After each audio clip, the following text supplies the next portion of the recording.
तो दोस्तों आप सभी का स्वागत है मेरे यूट्यूब चैनल पर। अगर आपने किसी बुक की फ़ोटो खींची हुई है या आपके पास किसी स्टोरी की स्क्रीनशॉट या कोई इमेज है तो उसको मैन्युअली टाइप ना कर आप उसको टेक्स्ट में कन्वर्ट कर सकते हैं, वो भी बिल्कुल फ्री में, सिर्फ 1 मिनट के अंदर। तो उसके लिए आपको क्रोम को ओपन कर लेना है अपने डिवाइस के अंदर। उसके बाद आपको टाइप करना है इमेज टू टेक्स्ट कन्वर्टर।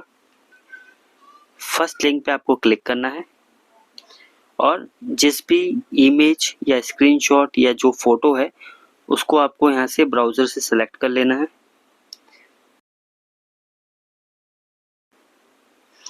ये एक स्टोरी बुक है जिसका मेरे पास स्क्रीनशॉट है, तो मुझे इसको कन्वर्ट करना है टेक्स्ट में।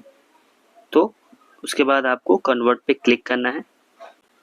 तो आप देख सकते हैं जो स्टोरी का जो स्क्रीनशॉट था इमेज को इस सॉफ्टवेयर ने इसको टेक्स्ट में कन्वर्ट कर दिया है और आप इसको यहाँ से कॉपी भी कर सकते हैं और इस वर्ड जो लिखे हुए हैं उसको डाउनलोड भी कर सकते हैं। आपको ये इन्फॉर्मेटिव वीडियो कैसी लगी प्लीज़ कमेंट करके बताइएगा। चैनल पर नए हैं तो चैनल को सब्सक्राइब करना ना भूलें। वीडियो को लाइक, कमेंट एंड शेयर जरूर करें। Thank you.